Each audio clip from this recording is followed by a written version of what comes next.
السلام علیکم ورحمۃ اللہ وبرکاتہ۔ نیو انفو کے پیارے دوستو، اللہ کے لامکان سے مقام میں آنے اور کائنات کو تخلیق کرنے سے شروع ہونے والے سلسلے تخلیق کائنات سے آج تک کا پارٹ 7 آپ دیکھ رہے ہیں۔ پچھلی ویڈیوز میں ہم نے آپ کو تفصیل سے بتایا تھا تخلیق جنات کیسے ہوئی اور شیطان کی پیدائش کب ہوئی اور جنات کو کس آگ سے بنایا گیا۔ ان ویڈیوز کا لنک ڈسکرپشن میں موجود ہے۔ پیارے دوستو، اس ویڈیو میں ہم تخلیق آدم اور قصہ شیطان سے پہلے جنت کا ذکر کریں گے کہ جنت کے بالا خانے کیسے ہیں، جنت میں صبح شام کیسے ہوتے ہیں اور جنت کے بے شمار نعمتوں کے بارے میں۔ پیارے دوستو، اللہ تعالیٰ سورۃ الدہر کی آیت 13 سے 22 میں فرماتے ہیں کہ وہاں جنتی تختوں پر ٹیک لگائے ہوئے بیٹھے ہوں گے، نہ وہاں آفتاب کی گرمی دیکھیں گے نہ جاڑے کی سختی۔ ان جنتوں کے سائے ان پر جھکے ہوئے ہوں گے اور ان کے میوے اور لچھے نیچے لٹکے ہوئے ہوں گے۔ ان پر چاندی کے برتنوں اور ان جاموں کا دور کرایا جائے گا جو شیشے کے ہوں گے، شیشے بھی چاندی جن کو ساقی نے اندازے سے ناپ رکھا ہوگا، اور انہیں وہاں وہ جام پلائے جائیں گے جن کی ملونی زنجبیل کی ہوگی، جو جنت کی ایک نہر ہے جس کا نام سلسبیل ہے، اور ان کے ارد گرد گھومتے پھرتے ہیں وہ کم سن بچے جو ہمیشہ رہنے والے ہیں۔ جب تو انہیں دیکھے تو سمجھے کہ وہ بکھرے ہوئے سچے موتی ہیں۔ تو وہاں جہاں کہیں بھی نظر ڈالے گا سراسر نعمتیں اور عظیم الشان سلطنت ہی دیکھے گا۔ ان کے جسموں پر سبز مہین اور موٹے ریشمی کپڑے ہوں گے، اور انہیں چاندی کے کنگن زیور پہنائے جائے گا، اور انہیں ان کا رب پاک صاف شراب پلائے گا۔ کہا جائے گا یہ وہی تمہارے اعمال کا بدلہ اور تمہاری کوششوں کی قدردانی ہے۔ یہ لوگ با آرام تمام پورے اطمینان اور خوشی کے ساتھ جنت کے مرسی اور مزین جڑاؤ تختوں پر بے فکری سے تکیے لگائے سرور اور راحت سے بیٹھے مزے لوٹ رہے ہوں گے۔ پھر ایک اور نعمت بیان ہو رہی ہے کہ وہاں نہ تو سورج کی تیز شعاؤں سے انہیں کوئی تکلیف پہنچے گی، نہ جاڑے کے بہت سرد ہوائیں انہیں ناگوار گزریں گی، بلکہ بہار کا موسم ہر وقت اور ہمیشہ رہے گا۔ میوے دار گچھے اور لدے ہوئے لچھے لٹک رہے ہوں گے۔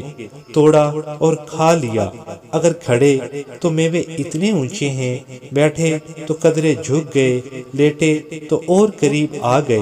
نہ تو کانٹوں کی رکاوٹ ہے اور نہ دوری کی سردردی ہے۔ حضرت مجاہد رحمۃ اللہ علیہ فرماتے ہیں کہ جنت کی زمین چاندی کی ہے اور اس کی مٹی مشک خالص ہے، اس کا گھاس زعفران سے بنا ہے، اور اس کے اوپر کہیں سونے اور چاندی کی اینٹوں سے گھر بنے ہیں، کہیں خالص سونے کے گھر ہیں، کہیں موتی کے، کہیں یاقوت کے۔ کچھ گھر پانی پہ تیرتے ہوئے ہیں اور کچھ گھر آسمانوں میں ہواؤں میں اڑتے ہوئے۔ صحابہ کرام رضی اللہ تعالی عنہم اجمعین نے اللہ کے رسول سے پوچھا، یا رسول اللہ، جو گھر ہوا میں اڑ رہے ہیں ہم ان میں کیسے جائیں گے؟ تو آپ صلی اللہ علیہ وسلم نے فرمایا کہ جس طرح پرندہ اڑ کر اپنے گھونسلے میں چلا جاتا ہے۔ اس جنت کے درختوں کے تنے سونے چاندی کے ہیں، ڈالیاں لولو زربجد اور یاقوت کی ہیں، ان کے درمیان پتے اور پھل ہیں جن کے توڑنے میں کوئی دقت اور مشکل نہیں، چاہو بیٹھے بیٹھے توڑ لو، چاہو کھڑے کھڑے، بلکہ اگر چاہیں لیٹے لیٹے۔ ایک طرف خوش و خرم، خوش دل، خوبصورت، با ادب، سلیقہ شعار، فرما بردار خادم، قسم قسم کے کھانے چاندی کے تھالوں میں لگائے ہوئے کھڑے ہیں، تو دوسری طرف شراب طہورا کے بلوری جام لیے ہوئے کھڑے ہیں۔ یہ گلاس صفائی میں شیشے جیسے اور سفیدی میں چاندی جیسے ہوں گے، دراصل ہوں گے چاندی کے، لیکن شیشے کی طرح شفاف ہوں گے کہ اندر کی چیز باہر سے نظر آئے گی۔ ان چاندی کے بلوری گلاسوں کی مثال نہیں ملتی، پھر یہ جام نپے تلے ہوئے ہیں، ساقی کے ہاتھوں میں بھی زیب دیں، ان کی ہتھیلیوں پر بھی بھلے معلوم ہوں، اور پینے والوں کی حسب خواہش شراب طہور اس میں سما جائے جو نہ بچے نہ گھٹے۔ ان نایاب گلاسوں میں جو پاک خوش ذائقہ اور سرور والی بے نشہ شراب انہیں ملے گی، اور جنت کی نہر سلسبیل کے پانی سے مخلوط کر کے دی جائے گی، نہر کافور کے پانی سے مخلوط کر کے دی جائے گی۔ تو مطلب یہ کہ کبھی اس ٹھنڈے والے سرد مزاج پانی سے، کبھی اس نفیس گرم مزاج پانی سے، تاکہ اعتدال قائم رہے۔ یہ نیک لوگوں کا ذکر ہے، اور خاص مقربین خالص اسی نہر کا شربت پیئیں گے۔ سلسبیل بقول اکرمہ رحمۃ اللہ علیہ جنت کے ایک چشمے کا نام ہے، کیونکہ وہ تیزی کے ساتھ مسلسل روانی سے لہریہ چال بہہ رہا ہے۔ اس کا پانی بہت ہلکا، نہایت شیریں، خوش ذائقہ اور خوشبودار ہے۔ ان نعمتوں کے ساتھ ہی خوبصورت، حسین، نوخیز عمر لڑکے ان کی خدمت کے لیے کمر بستہ ہوں گے۔ یہ غلامان جنت جس سن و سال میں ہوں گے اسی میں رہیں گے، یہ نہیں کہ سن بڑھ کر صورت بگڑ جائے۔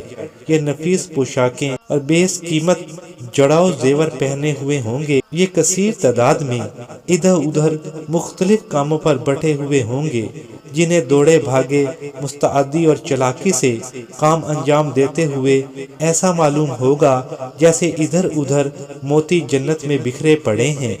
حقیقت میں اس سے زیادہ اچھی تشبیہ ان کے لیے اور نہ تھی کہ یہ سفید نورانی چہروں والے، پاک صاف سجی ہوئی پوشاکیں پہنے ہوئے، زیور میں لدے ہوئے، اپنے مالک کی فرما برداری میں دوڑتے بھاگتے ادھر ادھر پھرتے ایسے بھلے ہوں گے جیسے سجے سجائے پرتکلف سفید چمکیلے موتی ادھر ادھر لڑک رہے ہوں۔ حضرت عبداللہ بن عمر رضی اللہ تعالی عنہ فرماتے ہیں کہ ہر ایک جنتی کے 1000 خادم ہوں گے جو مختلف کام کاج میں لگے ہوئے ہوں گے۔ پھر فرمایا کہ تم جنت کی جس جگہ نظر ڈالو گے تمہیں نعمتیں اور عظیم الشان سلطنت ہی سلطنت نظر آئے گی۔ تم دیکھو گے کہ راحت و سرور، نعمت و نور سے چپا چپا معمور ہے۔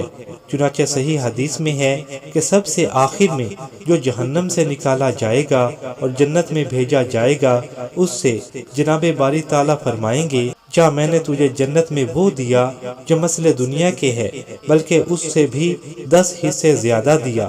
حضرت عبداللہ بن عمر رضی اللہ تعالی عنہ کی روایت ہے کہ ادنا جنتی کی ملکیت و ملک 2000 سال کی مسافت کا ہوگا۔ ہر قریب اور دور کی چیز اس پر یکساں ظاہر ہوگی۔ یہ حال تو ہے ادنا جنتی کا، پھر سمجھ لو کہ اعلیٰ جنتی کا درجہ کیا ہوگا اور اس کی نعمتیں کیسی ہوں گی۔ طبرانی کی ایک روایت میں ہے کہ ایک حدیث میں وارد ہوا ہے کہ ایک حبشی دربار رسالت میں حاضر ہوا۔ آپ صلی اللہ علیہ وسلم نے اسے فرمایا، تمہیں جو کچھ پوچھنا ہو پوچھ لو۔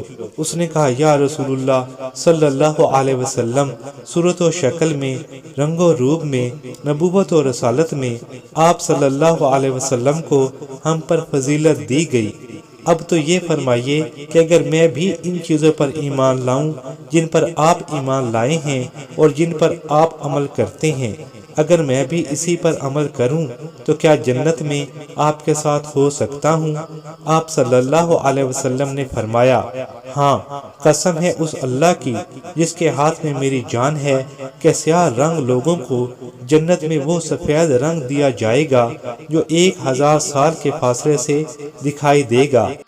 اہل جنت کے لباس سبز ہرے رنگ کے مہین اور چمکدار ریشم کے ہوں گے، خالص نرم ریشم جو بدن پہ لگا ہوا ہوگا، عمدہ بیش بہا گراں قدر ریشم جس میں چمک دمک ہوگی جو اوپر پہنایا جائے گا، اور ساتھ چاندی کے کنگن ہوں گے۔ یہ لباس ابرار کا ہے۔ اور مقربین خاص کے بارے میں اللہ تعالیٰ نے سورۃ فطر 33 نمبر آیت میں فرمایا کہ انہیں سونے کے کنگن ہیرے جڑے ہوئے پہنائے جائیں گے اور خالص نرم صاف ریشمی لباس ہوگا۔ ان کے دل خوش کرنے کے لیے اور ان کی خوشی دوبالا کرنے کے لیے بار بار کہا جائے گا کہ یہ تمہارے اعمال کا بدلہ ہے اور تمہاری بھلی کوششوں کی قدردانی ہے۔ جنت میں صبح و شام با اعتبار دنیا کے ہیں، وہاں رات نہیں بلکہ ہر وقت نور کا سما ہے۔ پردے گر جانے پر اور دروازے بند ہو جانے سے اہل جنت وقت شام کو اور اسی طرح پردوں کے ہٹ جانے اور پردوں کے کھل جانے سے صبح کے وقت کو جان لیں گے۔ ان دروازوں کا کھلنا بند ہونا بھی جنتیوں کے اشاروں پر ہوگا۔ یہ دروازے بھی اس قدر صاف اور شفاف آئینہ نما ہوں گے کہ باہر کی ہر چیز اندر سے نظر آئیں گی۔ چونکہ دنیا میں دن رات کی عادت تھی، اس لیے جو وقت جب چاہیں گے پائیں گے۔ جنت میں جو اللہ تعالیٰ نے مکان بنائے ہیں ان کے نیچے سے نہریں گزر رہی ہیں، جس میں صاف شفاف پانی اور چشموں کی نہریں ہیں، جن کے بارے میں روایات میں آتا ہے کہ جنت میں پانی کے چشمے ہیں جو کبھی بگڑتے نہیں، نہ متغیر ہوتے ہیں، نہ سڑتے ہیں، نہ بدبو پیدا ہوتی ہے۔ بہت صاف موتی جیسا پانی، کوئی گدلا پن نہیں، کوئی کوڑا کرکٹ نہیں۔ حضرت عبداللہ رضی اللہ تعالیٰ عنہ فرماتے ہیں کہ جنتی نہریں مشک کے پہاڑ سے نکلتی ہیں۔ اس میں پانی کے علاوہ دودھ کی نہریں بھی ہیں جس کا مزہ کبھی بدلتا نہیں، بہت سفید، بہت میٹھا اور نہایت صاف و شفاف اور ذائقے والا۔ ایک حدیث میں ہے کہ یہ دودھ جانوروں کے تھن سے نہیں نکلا بلکہ قدرتی ہے اور اللہ کے امر سے بنا ہے، اور نہریں ہوں گی شراب صاف کی جو پینے والوں کے دل خوش کر دیں، دماغ کشادہ کر دیں، جو شراب نہ بدبو دار ہے نہ تلخی والی بلکہ دیکھنے میں بہت اچھی، پینے میں خوش ذائقہ، خوشبودار، جس سے نہ عقل میں فطور آئے، نہ دماغ میں چکر آئیں، نہ بہکیں، نہ بھٹکیں، نہ نشہ چڑھے، نہ عقل جائے۔ حدیث میں ہے کہ یہ شراب بھی کسی کے ہاتھ سے کشیدہ نہیں ہوئی بلکہ خدا کے حکم سے تیار ہوئی ہے۔ جنت میں شہد کی نہریں بھی ہیں جو بہت صاف ہیں اور خوشبودار، اور ذائقہ تو کیا کہنا۔ حدیث شریف میں آتا ہے کہ یہ شہد بھی مکھیوں کے پیٹ سے نہیں بلکہ اللہ کے امر سے تیار کیا گیا ہے۔ ایک حدیث میں ہے کہ جنت کی یہ نہریں جنت العدن سے نکلتی ہیں، پھر ایک حوض میں آتی ہیں، وہاں سے بذریعہ اور نہروں کے تمام جنتوں میں جاتی ہیں۔ ایک اور حدیث میں ہے کہ آپ صلی اللہ علیہ وسلم نے فرمایا کہ تم جب بھی اللہ سے جنت کا سوال کرو تو جنت الفردوس طلب کرو، وہ سب سے بہتر اور سب سے اعلیٰ جنت ہے، اسی سے جنت کی نہریں جاری ہوتی ہیں اور اس کے اوپر رحمان کا عرش ہے۔ پیارے دوستو، جنت کے 8 نام ہیں: دار الجلال، دار القرار، دار السلام، جنت العدن، جنت الماوا، جنت الخلد، جنت النعیم، جنت الفردوس۔ پیارے دوستو، جنت میں سب کچھ ہوگا لیکن چند چیزیں ایسی ہیں جو جنت میں نہیں ہوں گی۔ جنت میں موت نہ ہوگی، نیند نہ ہوگی، حسد نہ ہوگا، نجاست نہ ہوگی، بڑھاپا نہ ہوگا، داڑھی نہ ہوگی بلکہ داڑھی کے بغیر جوان ہوں گے۔ پیارے دوستو، اگلی ویڈیو میں جنت کے سب سے خوبصورت شہر عدن کے بارے میں آپ کو بتائیں گے، جس کے 5000 دروازے اور ہر دروازے پر 5000 فرشتے کیوں کھڑے ہوتے ہیں، اور اس کے علاوہ درخت طوبہ کے بارے میں آپ کو بتائیں گے۔ اس کے علاوہ حوران جنت کے بارے میں آپ کو بتائیں گے کہ جنت کی حوریں کیسی ہیں، ان کو کیسے تخلیق کیا گیا، ان کے جسم کیسے ہیں اور ان کا چہرہ کیسا ہے، ان کا رنگ روپ کیسا ہے، ان کا دل کیسا ہے، اور بہت سی قیمتی اور نایاب معلومات۔ اس لیے دوستو، فوراً اس چینل کو سبسکرائب کر لیں تاکہ ہر آنے والی نئی ویڈیو آپ کو فوراً مل سکے۔ آپ کو یہ ویڈیو کیسی لگی ہمیں کمنٹس میں ضرور بتائیں۔ اس ویڈیو کو لائک کریں، شیئر کریں، چینل سبسکرائب اگر نہیں کیا تو فوراً کر لیں اور بیل آئیکن کے بٹن کو دبا لیں۔ جزاک اللہ خیر۔